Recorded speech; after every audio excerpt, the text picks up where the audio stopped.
है? जो होता है वह हो जाने दो, यह इन्हें अब बताना ही पड़ेगा। ये चावल पकड़ो, इन चावलों को दोनों हाथों की मुट्ठी में पकड़ना। पहले दाएं हाथ में पकड़े चावल मेरे ऊपर फेंकना, तुम्हें पता चल जाएगा कि मैं कौन हूँ। इसके बाद तुम बाएं हाथ में पकड़े चावल मेरे ऊपर फेंकना, तब मैं जैसा था वैसा ही मिल जाऊंगा। लेकिन यदि तुम बाएं हाथ के चावल मेरे ऊपर फेंकना भूल गई तो मैं तुम्हें कभी नहीं मिल पाऊंगा। ठीक है बाबा, मैं नहीं भूलूंगी। ये कहकर रानी बड़े आत्मविश्वास के साथ दाएं हाथ में पकड़े चावल पति के ऊपर फेंक देती है तो राजपुत्र एकदम से विशाल सफेद घोड़ा बन जाते हैं और देखते ही देखते वो तेजी से दौड़ने लगते हैं। रानी उस घोड़े को एकदम आश्चर्यचकित होकर देखने लगती हैं और वो भूल जाती हैं कि पति ने उसे बाएं हाथ के चावल फेंकने की बात कही थी। कुछ ही समय में महल में कुछ चक्कर लगाने के बाद घोड़ा महल से निकलकर बाहर चला जाता है।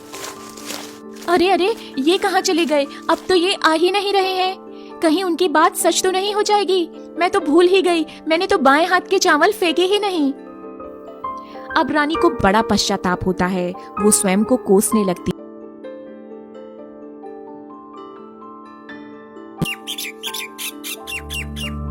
बहुत समय पहले की बात है। एक बहुत ही न्यायप्रिय राजा थे। वो अत्रि नाम के राज्य में राज किया करते थे। वो बहुत ही धनवान, वैभवशाली, बुद्धिमान और न्यायप्रिय राजा थे। मंत्री जी, हम चाहते हैं कि हमारे राज्य की प्रजा हमेशा खुश रहे और राज्य के हर आदमी, औरत और बच्चे को इंसाफ मिले। किसी भी व्यक्ति को किसी भी तरह कष्ट न होने पाए। आप प्रतिदिन राज्य में भ्रमण करते रहिए और हमारी प्रजा को किन परेशानियों का सामना करना पड़ रहा है वह हमें बताइए। जी महाराज, जैसी आपकी आज्ञा। लेकिन उस राजा की कोई संतान नहीं थी। संतान ना होने के कारण राजा रानी बहुत दुखी रहते थे। महारानी, संतान प्राप्ति के लिए हर तरह का दान धर्म, धार्मिक अनुष्ठान तथा मंत्र व्रत और पूजा पाठ किया, लेकिन कोई फायदा नहीं हुआ। समय के साथ हम दोनों ही बुढ़ापे की ओर बढ़ते जा रहे हैं, लेकिन अभी तक हमें संतान सुख नहीं मिला है। जी महाराज, दिन रात हम भी इसी गहन सोच में खोए रहते हैं कि अब हमारे इतने बड़े राज्य का वारिस कौन बनेगा, हमारे राज्य के राजा की जिम्मेदारी कौन संभालेगा। राजा रानी दिन रात इसी चिंता में रहने लगे। उन्हें खाने पीने की भी सुध नहीं थी।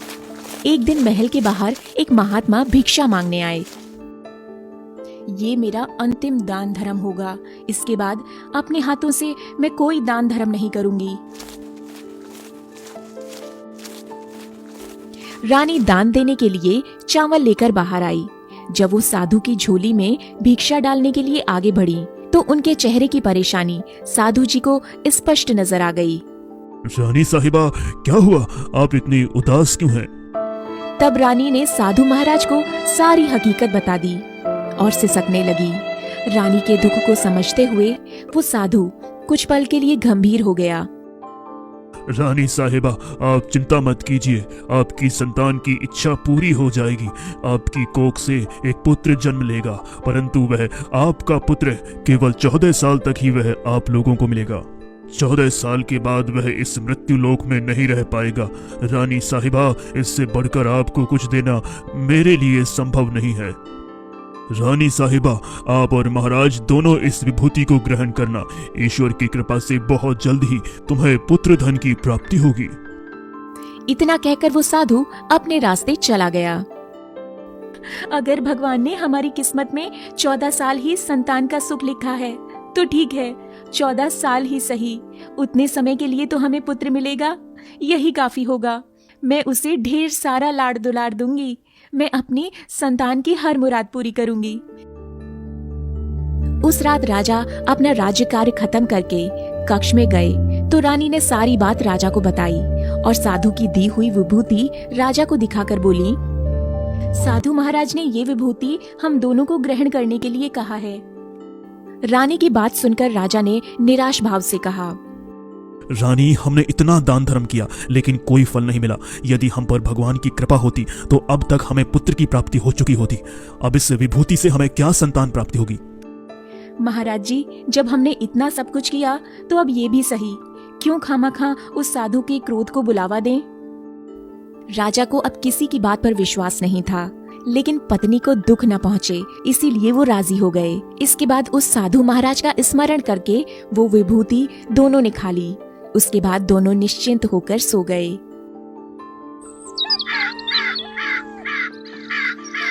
कुछ दिन गुजर जाते हैं और साधु महाराज द्वारा कहे अनुसार रानी गर्भवती हो जाती है और राजा रानी की खुशी का तो ठिकाना ही नहीं रहता। महारानी, हम पर सचमुच साधु महाराज की कृपा हो गई है। हम दोनों माता पिता बनने वाले हैं। दोनों ने आने वाली संतान के सपने देखने शुरू कर दिए। समय आने पर रानी ने एक सुंदर गोरे चिट्टे पुत्र को जन्म दिया। राजा ने बड़ी धूमधाम से पुत्र का नामकरण किया। सारे राज्य में 8 दिन तक उत्सव मनाया गया। सबसे विद्वान पंडित जी को बुलाया गया। कुंडली देखकर पंडित जी बड़े चिंतित हो गए। महाराज, हमारे राजकुमार की कुंडली बता रही है कि हमारा राजपुत्र सिर्फ 14 वर्ष तक हमारे पास रहेगा। राजा को ये बात पहले से ही पता थी। रानी को भी साधु महाराज की बात याद थी। दोनों चुप रह जाते हैं। उसके बाद राजा और रानी बड़े लाड़ प्यार से बेटे की परवरिश करते हैं। महाराज और महारानी सोचते हैं कि थोड़े समय के लिए ही सही भगवान ने उनकी संतान की मुराद पूरी की। राजा एक अच्छे गुरु की नियुक्ति करके उसकी पढ़ाई लिखाई, राजशास्त्र विद्या इत्यादि 12 विधाओं की शिक्षा देते हैं और शास्त्र विद्या में पारंगत करवाते हैं। महारानी, हमारा राजकुमार 12 साल की उम्र का हो चुका है। अब हमें एक अच्छी सी राजकुमारी ढूंढकर राजकुमार का विवाह समारोह करना चाहिए। जैसी आपकी इच्छा महाराज। राजा रानी एक अच्छी सी राजकन्या खोजकर उसकी शादी करवा देते हैं। ऐसे ही 2 साल और बीत जाते हैं। जब राजकुमार 14 साल के होने वाले थे तो एक दिन राजकुमार राजा से बोलते हैं, पिताजी, मैं अपना सारा राज्य घूमकर देखना चाहता हूँ। आज तक मैंने सिर्फ इस राजवाड़ी के अतिरिक्त कुछ नहीं देखा है। हे भगवान, ये तो हमारे लिए बहुत कठिन समय चल रहा है, क्योंकि राजकुमार का 14वां साल शुरू हो चुका है। अब तो अनहोनी होने का वक्त नजदीक आ पहुंचा है, लेकिन यह सब बातें मैं पुत्र को नहीं बता सकता। राजा अपने चेहरे पर खुशी लाकर बेटे से कहते हैं, हाँ बेटा, जरूर जाओ। तुम्हें अपना सारा राज्य घूम कर देखना चाहिए। हमारा राज्य कैसा है, कहाँ पर है, क्या इस राज्य का राजा जो तुम्हें ही बनना है। परंतु एक बात का ध्यान रखना कि तुम कहाँ जा रहे हो, क्या कर रहे हो, यह बात अपनी पत्नी को नहीं बताना। ठीक है पिताजी, जैसा आपने कहा मैं वैसा ही करूँगा। इस प्रकार कई दिन और निकल जाते हैं। फिर एक दिन एक घटना घटित होती है। रोज की तरह उस दिन भी राजपुत्र दिन भर अपनी पत्नी के साथ मौज मस्ती करते हैं, खुशियां मनाते हैं। लेकिन वो रात को ठीक 12 बजे अपने बिस्तर से उठकर बाहर चले जाते हैं और सुबह होने से पहले ही वापस आकर अपने महल में सो जाते हैं। ऐसे ही बहुत दिनों तक चलता रहा। अब राजपुत्र का 14वां साल खत्म होने में कुछ ही दिन बाकी रह गए थे। फिर एक रात, मुझे नींद क्यों नहीं आ रही, आज इन्हें देखती हूँ। ये क्या, ये तो बिस्तर में ही नहीं है, कहाँ गए ये? चलो बाहर जाकर देखती हूँ। महल में देखने पर उन्हें राजपुत्र नहीं दिखाई दिए। भोर होने पर वो देखती हैं कि उनके पति अपनी जगह पर सोए हुए हैं। वो अपने पति से रात की घटना के बारे में कुछ नहीं पूछती। दूसरी रात भी वैसा ही होता है, तीसरी रात, चौथी रात, और ऐसे ही बहुत दिन तक चलता रहता है। बहुत समय से ये रात में कहाँ जाते हैं, किससे मिलने जाते हैं? मुझे उनसे तो पूछने में भी डर लगता है, कहीं गुस्सा न करने लगें। मैं पिताजी से भी तो नहीं पूछ सकती। इस तरह वो मन ही मन परेशान रहने लगी। ऐसे हालातों में उसने खाना पीना भी छोड़ दिया और वो बहुत दुबली पतली हो गई। उसी राज्य में एक फूल बेचने वाली बुढ़िया मालिन थी। वो हमेशा छोटी रानी को फूल देने उनके महल में आया करती थी। उस बुढ़िया का ध्यान छोटी रानी पर जाता है और वो कहती है, बेटी, तुम्हें किस बात का दुख है? तुम इस तरह सूख कर कांटा क्यों बनती जा रही हो? अम्मा, मैं तुम्हें क्या बताऊं? तुम्हारे राजपुत्र हर रात बिस्तर से उठकर पता नहीं कहाँ चले जाते हैं और सुबह होते ही वापस आकर सो जाते हैं। इस बात से मैं बहुत परेशान हूँ। बेटी, तुम ऐसा करना, आज रात तुम सोना मत।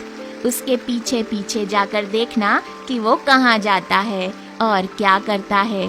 आज रात तुम अच्छी तरह से उसकी पहरेदारी करना। हाँ। अगर मुझे नींद आ गई तो मैं क्या करूँगी अम्मा? तुम्हें नींद न आए इसलिए तुम एक काम करना, अपने बाएं हाथ की उंगली में एक जख्म कर लेना और उस पर थोड़ी सी मिर्च लगा लेना, जिससे तुम्हें बहुत जलन होगी और उस पीड़ा से तुम्हें रात भर नींद नहीं आएगी। रानी बुढ़िया के कहे अनुसार करती है। उंगली की जलन से उसे बहुत देर तक नींद नहीं आई, लेकिन बाद में वो सो जाती है।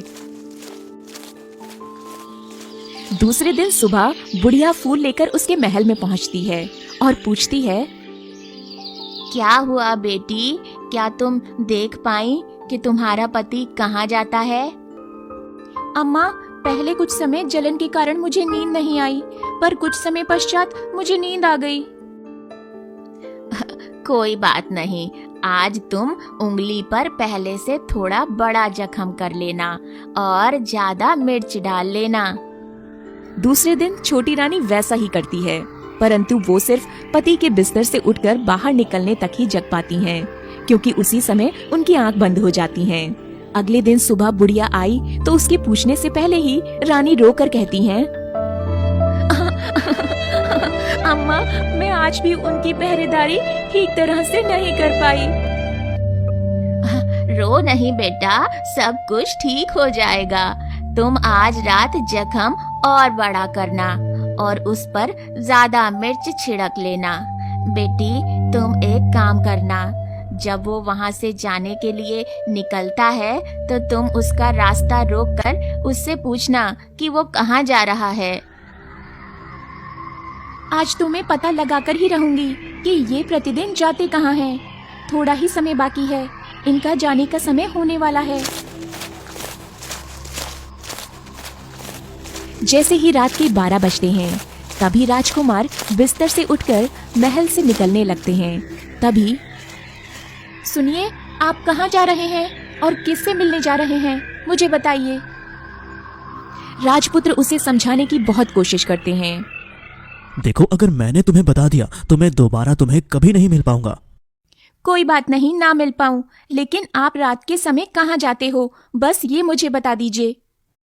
पत्नी की जिद के आगे उसकी एक नहीं चल पाई। इस समय उसका 14वां साल खत्म होकर 15वां साल लगने वाला था और वो सोचता है, जो होता है वह हो जाने दो, यह इन्हें अब बताना ही पड़ेगा। ये चावल पकड़ो, इन चावलों को दोनों हाथों की मुट्ठी में पकड़ना। पहले दाएं हाथ में पकड़े चावल मेरे ऊपर फेंकना, तुम्हें पता चल जाएगा कि मैं कौन हूँ। इसके बाद तुम बाएं हाथ में पकड़े चावल मेरे ऊपर फेंकना, तब मैं जैसा था वैसा ही मिल जाऊंगा। लेकिन यदि तुम बाएं हाथ के चावल मेरे ऊपर फेंकना भूल गई तो मैं तुम्हें कभी नहीं मिल पाऊंगा। ठीक है बाबा, मैं नहीं भूलूंगी। ये कहकर रानी बड़े आत्मविश्वास के साथ दाएं हाथ में पकड़े चावल पति के ऊपर फेंक देती है, तो राजपुत्र एकदम से विशाल सफेद घोड़ा बन जाते हैं और देखते ही देखते वो तेजी से दौड़ने लगते हैं।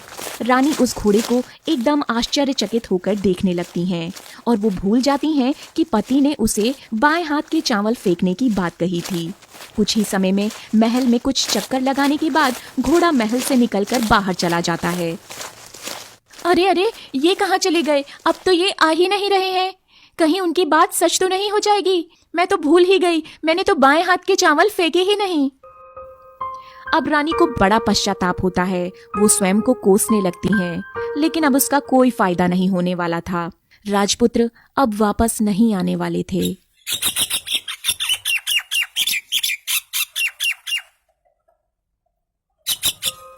क्या तुम सच कह रही हो महारानी? हमें जिस बात का डर था वह घटना घट चुकी है। हम चाहकर भी कुछ नहीं कर सकते। देखते ही देखते 3 महीने गुजर जाते हैं और आखिर 6 महीने निकल जाते हैं। राजपुत्र का कोई अता पता नहीं चलता।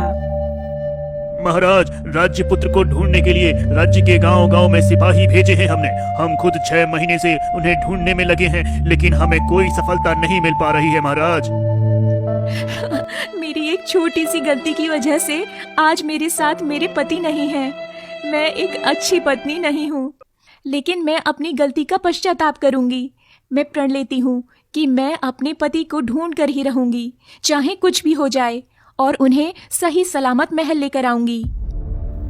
एक दिन वो सुबह उठकर सास ससुर के कक्ष में जाती हैं और उनसे कहती हैं, पिताजी, माताजी, मैं अपने पति की खोज में जा रही हूँ और मैं जब तक उन्हें ढूंढ नहीं लेती तब तक मैं महल वापस नहीं आऊंगी। मुझे आपका आशीर्वाद चाहिए कि मैं अपने इस प्रण को पूरा करके ही लौटूं। बेटी, तुम जो चाहे वो करो, जहाँ जाना है वहाँ जाओ, लेकिन हमारे बेटे को वापस लेकर आओ। भगवान तुम्हें कामयाबी दे। रानी अब अपना शाही वस्त्र बदलकर एक सेठानी बन जाती है। उसके बाद उसने अपने कुछ दास दासियों को अपने साथ में लिया और राज्य की सीमा पर जाकर वहाँ एक भोजनालय खोल दिया और आने वाले सब यात्रियों को खाना मुफ्त में देने लगी। पर उन्होंने एक शर्त रखी, खाना खाने वाले को उनके साथ हुई कोई अजीब चीज या घटना बतानी पड़ेगी। हाँ शशि, तुम सही कह रही हो, लेकिन कभी न कभी तो हमें उनके बारे में पता चलेगा ही। मुझे इस पर विश्वास है। इसी दौरान एक और घटना घटती है। रानी के महल में फूल लेकर जाने वाली बुढ़िया का एक छोटा बेटा और बहू सुबह काम के लिए निकलते हैं। माँ पोते को संभालने की जिम्मेदारी आप पर है और हम जा रहे हैं खेत। ठीक है बेटा, मैं देखूंगी, तुम जाओ खेत। बुढ़िया दिन भर पोते को संभालती थी और बुढ़िया को पान खाने की आदत थी। आज तो पान लगाने के लिए चूना ही खत्म हो गया है, मैं पान कैसे लगाऊं? बुढ़िया टोकरी लेकर चरवाहे के मैदान में गई। वहां मैदान में बहुत सारे गोबर के कंडे थे। उन्हें जमा करते करते उसे घर आने में अंधेरा हो गया। बच्चा घर पर अकेला है और रो रहा है। माँ कहाँ चली जाती है? प्रतिदिन बच्चा हमें रोता हुआ ही मिलता है। दोनों गुस्से से लाल पीले हो गए। इतने में वो बुढ़िया घर आ पहुंची। तुम पोते को घर पर अकेला छोड़कर कहाँ गई थी? बेटा, मैं गोबर के कंडे इकट्ठे करने गई थी। दोबारा बच्चे को घर पर अकेला छोड़कर मत जाना। अरे नहीं बेटा, मैं ऐसा फिर कभी नहीं करूंगी।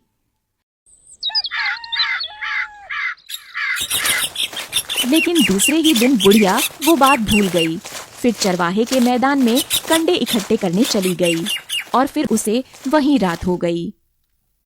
हाँ, आज फिर बच्चा अकेला घर पर है और रो रहा है। अब मेरी सहन शक्ति खत्म होने लगी है। आज आने दो उसे। माँ, आपका इस घर में रहने का कोई हक नहीं है। आप अभी के अभी इस घर से निकल जाओ और दोबारा कभी मत आना। बेटा, ये बुढ़िया इतनी रात को कहाँ जाएगी? मुझे माफ कर दे, मुझे इस घर से मत निकाल। बुढ़िया के बहुत ज्यादा बोलने पर भी उसके बेटे को कोई फर्क नहीं पड़ा और उसने उसे घर से निकाल दिया।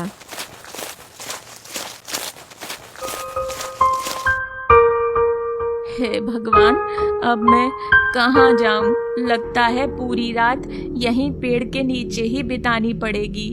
भगवान, जैसी तेरी इच्छा। सुबह हो गई है, चलो कंडे इकट्ठे कर कर लाती हूँ। सुबह होते ही हाथ में टोकरी लेकर वो कंडे इकट्ठे करने के लिए निकल गई। उस पर तो जैसे कंडे इकट्ठे करने का मानो पागलपन सवार हो गया था। कंडे इकट्ठे करते करते कब अंधेरा छा गया उसे पता ही नहीं चला। मुझे तो पता ही नहीं चला कि कब रात हो गई। मुझे तो अब रास्ता भी नहीं दिख रहा। अब मैं गांव कैसे वापस जाऊंगी? वो अंधेरे में आंखें फाड़कर देखते देखते किसी तरह आगे बढ़ी। तभी एक कपिला गाय छन छन की आवाज करते हुए मैदान में आ गई। अगर मैं इस गाय के पीछे पीछे जाऊंगी तो गांव तक जरूर पहुंच जाऊंगी। अब यही एकमात्र सहारा है। ये सोचकर बुढ़िया उसी गाय के पीछे पीछे चल पड़ी।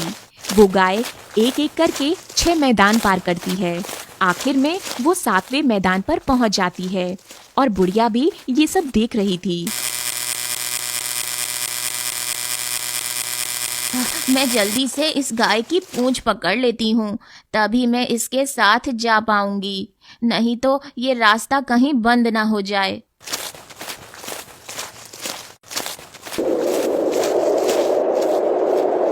उसने झट से जाकर गाय की पूंछ को पकड़ लिया। गाय की पूंछ पकड़कर वो बुढ़िया गाय के साथ नीचे पाताल लोक में पहुंच गई। अरे ये तो पाताल लोक में ले आई ये गाय। यहाँ तो सभी तरफ दिए जल रहे हैं और वहां अद्भुत घटनाएं घटने लगती हैं। ये क्या? गाय के नीचे जाते ही उसके गले में अपने आप साकल पड़ गई। और ये क्या? गाय का कोई दूध निकाल रहा है, लेकिन वो मुझे दिखाई क्यों नहीं दे रहा? ये सब देखकर बुढ़िया बहुत घबरा जाती है और वो सोचती है, हे भगवान, आज मैं कहाँ फंस गई।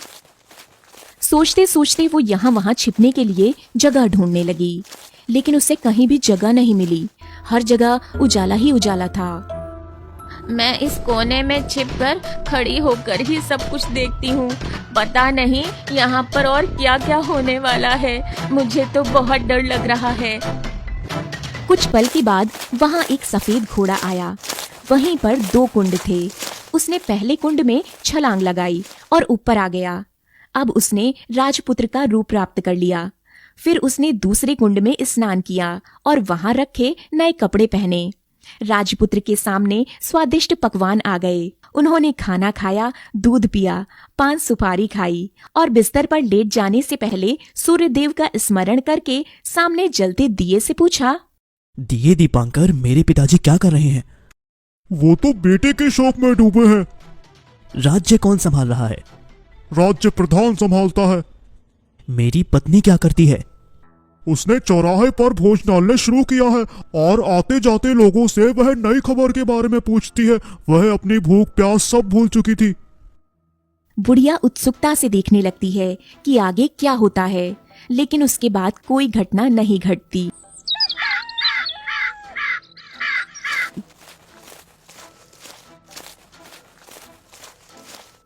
वो युवक कहाँ गया? वो कौन था? मुझे तो कुछ पता ही नहीं चला। तभी उसने देखा कि गाय की सांकल खुली हुई है और वो बाहर की तरफ जा रही है। अब गाय के साथ यहाँ से ऊपर जाना ही समझदारी है, नहीं तो कोई मुसीबत आकर मेरे ऊपर ही टपक जाएगी। हाँ। उसने झट से गाय की पूंछ पकड़ ली और गाय के साथ ऊपर आ गई। और जब ऊपर मैदान में पहुंची तो उस सुरंग का रास्ता अपने आप बंद हो गया और उसके मुंह पर एक बड़ा सा पत्थर खड़ा हो गया। ऊपर आकर वो गाय जंगल की ओर निकल गई और इधर बुढ़िया एकदम बावली सी हो गई। उसने पाताल नगरी में जो कुछ देखा था वो जल्द से जल्द किसी को बताने के लिए उतावली हो उठी। उसे एकदम से याद आया, नगर की सीमा पर जो औरत भोजनालय चलाती है और नई बात बताने वाले को अच्छा खाना पीना मुफ्त में देती है, क्यों ना मैं ये बात उस औरत को जाकर बताऊं। यदि उसे ये बात पसंद आ गई तो बाकी के जीवन में खाने पीने के झंझट से मुक्ति मिल जाएगी। हाँ।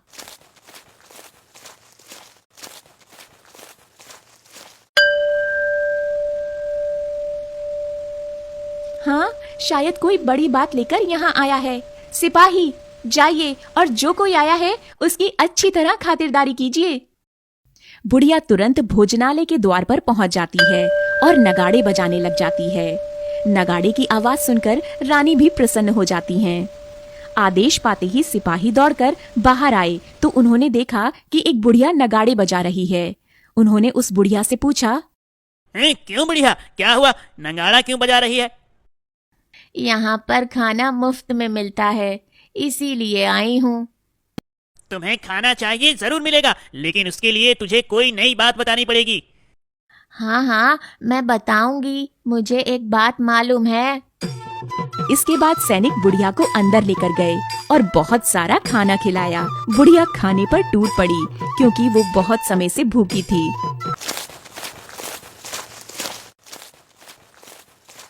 बुढ़िया और रानी ने तुरंत एक दूसरे को पहचान लिया। अरे बेटी, तुम यहाँ इस अवस्था में? अरे अम्मा, तुम ये बताओ, तुम्हें क्या नई बात पता चली है? तुमने मुझे वो नई बात बताई तो जिंदगी भर तुम्हारी देखभाल करूंगी, तुम्हें रानी माता बनाकर रखूंगी। हाँ। ये सब बात सुनकर बुढ़िया खुश हो गई और अब उसने जो कुछ चरगाहे वाले मैदान पर देखा था वो सब उसने रानी को बता दिया। ठीक है अम्मा, अब आप मुझे वहां पर लेकर चलिए। वहां पर श्राप है। यदि किसी ने तुम्हें देख लिया तो तुम्हारी जान खतरे में पड़ सकती है। नहीं अम्मा, ऐसा कुछ नहीं होगा। मुझे वहां का रहस्य जानना ही होगा। शायद मुझे मेरे पति के बारे में कुछ पता चल जाए। ठीक है बेटी, मैं तुम्हें वहां लेकर चलती हूँ, लेकिन अभी नहीं, हमें वहां शाम को जाना होगा। शाम को छोटी रानी बुढ़िया के साथ उस मैदान पर गई और एक जगह छुपकर गाय के आने की राह देखने लगी। दिन ढलते ही चारों ओर अंधेरा घिरने लगा। कुछ देर बाद हमेशा की तरह गाय वहां आ गई। जल्दी आओ बिटिया, हम गाय की पूंछ पकड़कर नीचे उतरेंगे। आओ बिटिया, हम उस कोने में चुपचाप खड़े हो जाते हैं और वहां से पूरी घटनाएं देखते हैं। अब सब कुछ पहले जैसा घटित हो रहा था। गाय के गले में अपने आप सांकल लग गई। अदृश्य रूप से उसका दूध धोने लगा। एक सफेद घोड़े ने आकर एक कुंड में छलांग लगाई तो राजपुत्र के रूप में ऊपर आया। वो राजपुत्र दूसरे कुंड में नहाने लगा। फिर उसने वहां रखे नए कपड़े पहने। नजदीकी एक सुंदर पलंग था। वो वहां आकर उस पलंग पर बैठ गया। सोने के लिए पलंग पर गया तो सोने से पहले सूर्यदेव का स्मरण करके उसने कहा, हे दिए दीपांकर, आज मेरे माता पिता क्या कर रहे हैं? आज दिए ने कुछ जवाब नहीं दिया, बल्कि वो बुझने लगा। तब राजपुत्र को इसका संदेह हो गया कि कुछ घटित हुआ है। वो उदास हो गया और सोने के लिए बिस्तर पर लेट गया। अब रानी का संयम खत्म हो गया। वो दौड़कर पति के पास गईं और उनके पैर पकड़ने के लिए आगे बढ़ने लगीं। राजपुत्र ने तुरंत ही अपनी पत्नी को पहचान लिया। वो झट से पीछे हो गया और चिल्लाने लगा, नहीं नहीं, मुझे मत छूना, नहीं तो सर्वनाश हो जाएगा। एक बार तुम गलती कर बैठी हो, अब दोबारा गलती मत करना, नहीं तो जो अब मैं तुम्हें दिख रहा हूँ वह भी नहीं दिखूंगा। स्वामी, मुझसे भूल हो गई, मुझे माफ कर दीजिए। मुझे आपसे नहीं पूछना चाहिए था कि आप रात को कहाँ जाते हो। मैं अपनी भूल स्वीकार करती हूँ। मुझे मेरी भूल की सजा मिल गई है। अब आप घर चलें। आपके वियोग में आपके माता पिता ने बिस्तर पकड़ लिया है और आपकी प्रजा भी बहुत दुखी है महाराज। रानी अब विलाप करने लगी और जोर जोर से जमीन पर सर पटकने लगी। राजपुत्र के मन में उसके प्रति दया उत्पन्न हो गई और वो उससे कहने लगा, हाँ, यदि तुम मुझे वापस पाना चाहती हो तो तुम्हें एक काम करना होगा। काम बहुत कठिन है, लेकिन वह तुम्हें अकेले ही करना होगा। कहिए स्वामी, चाहे कितना भी कठिन काम क्यों न हो, मैं उसे अवश्य पूर्ण करूंगी। इस पाताल से ऊपर जाते ही तुम्हें एक घना जंगल नजर आएगा। उस जंगल में बीचों बीच एक पीपल का पेड़ है। उसके आसपास की जगह पर पत्ते, जटाई और बहुत सारे जंगली जानवर मिलेंगे। तुम्हें उन्हें भगाकर वह जगह साफ करनी है और गोबर से लिपाई करके उसे पवित्र बनाना है। रंगोली से सजाना है। इसके बाद वहां धूप, कपूर और अगरबत्ती जलानी है। कुमकुम के फूल से पेड़ के तले पूजा करनी है। दूध दही से बने चावल का भोग चढ़ाना है। 12 बजने के समय तुम्हें उस जगह पर बैठकर सूर्य भगवान का ध्यान करना है। ठीक 12 बजे सूर्य भगवान का रथ वहां उतरेगा। भगवान सूर्य देव ये सब देखकर खुश हो जाएंगे और कहेंगे, जिस किसी ने यह सब किया है उसे मैं मनचाहा फल दूंगा। तो तुम भगवान सूर्य देव के सामने जाकर उनके रथ का दाहिना घोड़ा मांगना। सूर्य देव के हाँ करने के बाद मैं तुम्हें मिल जाऊंगा। इतनी बात कहकर राजपुत्र अपने पलंग पर सो गए और छोटी रानी भोर होने का इंतजार करने लगी। सुबह होते ही वो बुढ़िया के साथ गाय की पूंछ पकड़कर ऊपर आ गई। अम्मा, अब मैं अकेली ही आगे जाऊंगी, तुम भोजनालय वापस चली जाओ। छोटी रानी अब जंगल में जाकर राजपुत्र की बताई हुई जगह को ढूंढने लगी। लगता है ये वही जगह है जिसके बारे में स्वामी ने बताया था। किसी तरह सभी को वहां से भगाकर उसने वो जगह अच्छी तरह से साफ कर दी। ये सब करने के बाद जैसे राजकुमार ने बताया था वैसे ही लिपाई पुताई कर कर उसने इत्र, गुलाब का पानी छिड़क कर वो जगह सुगंधित कर फिर धूप अगरबत्ती जलाकर उसे पवित्र किया और पूजा की सब सामग्री वहां तैयार रखकर सूर्य भगवान का ध्यान करने बैठ गई, जैसा कि उसके पति ने बताया था। दोपहर को ठीक 12 बजे सूर्य भगवान का रथ उस पीपल के पेड़ पर आकर रुका। सूर्य भगवान ने जब रथ से नीचे देखा तो वहाँ का सुगंधित वातावरण देखकर वो बहुत प्रसन्न हो गए और फिर बोले, जिस किसी ने यह काम किया है वह आज मुझसे कुछ भी मांगे मैं उसे दे दूंगा। रानी ने जब ये शब्द सुने तो बिना समय गवाए दौड़कर उनके सामने आ गईं। मांगो, तुम्हें जो चाहिए वह मांगो, हम तुम्हारी हर इच्छा पूरी करेंगे। आज तुमने हमें खुश किया है। भगवान, मुझे आपके रथ का दाहिना घोड़ा चाहिए। नहीं, कभी नहीं। मैं तुम्हें और कुछ भी दे सकता हूँ, लेकिन रथ का दाहिना घोड़ा नहीं दे सकता। मेरे रथ के 12 घोड़े हैं। तुम चाहे तो कोई और घोड़ा मांग लो, लेकिन ये दाहिना घोड़ा नहीं, मैं तुम्हें वह कभी नहीं दे सकता। भगवान, मुझे कुछ भी और नहीं चाहिए, मुझे सिर्फ वही दाहिना घोड़ा दे दीजिए, नहीं तो मैं आपके पैरों में गिरकर अपनी जान दे दूंगी। मैं ये कैसे संकट में पड़ गया, वचन दे दिया है, अब तो मैं अपने वचन से पलट भी तो नहीं सकता हूँ। ठीक है, मैंने तुम्हें वह घोड़ा दिया, लेकिन वह तुम्हें यहाँ नहीं मिलेगा, तुम्हें उसे पाताल में जाकर लाना होगा। भगवान, पाताल में क्या, उन्हें पाने के लिए तो मैं कहीं पर भी जा सकती हूँ। रानी को वचन देकर सूर्यदेव अपने मार्ग चले गए और इधर रानी जंगल से अपने भोजनालय में आ गईं। फिर वो बुढ़िया को लेकर उस मैदान पर गईं। जल्दी ही शाम हो गई। रानी और बुढ़िया जल्दी जल्दी गाय की पूंछ पकड़कर उसके साथ ही नीचे उतर गईं। नीचे पाताल में सब घटनाएं पहले की तरह ही घटने लगी। घोड़े का एक कुंड में नहाकर राजपुत्र बन जाना, दूसरे कुंड में नहा धोकर नए कपड़े पहनकर पलंग पर जाकर बैठना, तो उसके सामने खाने की थाली आना, दूध की प्याली आना, 5 सुपारी आना। लेकिन आज एक नई घटना घटी। आज 2-2 थाली, 2-2 दूध की प्याली, 2-2 5 सुपारी उसके सामने आए। वो कुछ नहीं बोला और अपने हिस्से की थाली खाकर, दूध पीकर और 5 सुपारी चबाकर वो सोने चला गया और हमेशा की तरह दिए से पूछने लगा, दिए दीपांकर, मेरे पिताजी क्या करते हैं? वो दोनों तुम्हारे शोक में मरने की स्थिति में पहुंच गए हैं। ये सुनते ही उसकी आंखों में आंसू टपकने लगे। फिर वो पूछने लगा, दिए दीपांकर, मेरा राज्य कौन चला रहा है? तुम्हारा राज्य प्रधान चला रहा है और वह सब कुछ हड़प चुका है और वह प्रजा पर बहुत अत्याचार कर रहा है। ये सुनकर राजकुमार को बहुत गुस्सा आया। गुस्से से वो अपनी मुट्ठी भींचने लगा। दिए दीपांकर, मेरी पत्नी क्या कर रही है? अब दिया कुछ नहीं बोला, चुप रहा।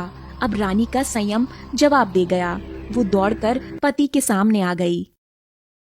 अब मैं तुम्हें मिल गया हूँ। क्या तुम सच कह रहे हो? आप अब फिर से तो घोड़ा नहीं बनोगे ना? नहीं, मैं अब दोबारा घोड़ा नहीं बनूंगा। तुमने मुझे पाने के लिए इतने सारे कष्ट उठाए हैं, इसलिए सूर्यदेव ने मुझे सदा के लिए घोड़े के जन्म से मुक्त कर दिया है। दोनों गले लगते हैं। कुछ देर पश्चात सुबह हो जाती है तो गाय की शाकल टूट जाती है और वो लोग जाने लगे। ऊपर आने पर वो सीधे भोजनालय में पहुंचे। सैनिकों, इस भोजनालय को ताला लगाकर सभी महल वापस चलें। राजपुत्र को वापस आता देखकर प्रधान घबरा गया। राजपुत्र ने उसे बंदी बनाकर तहखाने में डलवा दिया और राज्य की बागडोर अपने हाथ में ले ली। उसके बाद वो अपने माता पिता से मिलने उनके कक्ष में गया। माता पिता का पुत्र वियोग में बहुत ज्यादा स्वास्थ्य बिगड़ गया था। दोनों के आंसू बहने लगे। उन दोनों ने पुत्र को गले लगाया, उसे प्यार से सहलाया। इतना होने के बाद उनकी सेहत में एकदम से सुधार आने लगा। राजा ने अपने पुत्र का राज्य अभिषेक करके उसे सिंहासन पर बिठाया और बहू को महारानी का दर्जा दे दिया। इसके बाद वो स्वयं अपनी पत्नी के साथ ईश्वर स्मरण करते हुए खुशी से दिन बिताते हैं। महाराज बना राजपुत्र अच्छी तरह से राज्य चलाने लगा और अपनी पत्नी के साथ सुख शांति से जीवन बिताने लगा। रानी ने उस बुढ़िया को अपने ही पास रख लिया। वो उसकी अच्छी तरह से देखभाल करने लगी। बुढ़िया और उसके बुढ़ापे के दिन खुशी से गुजरने लगे। प्रिय दर्शकों, अगर आपको ये कहानी अच्छी लगी हो तो वीडियो को लाइक करके कमेंट में हमें जरूर बताइए कि कहानी कैसी लगी।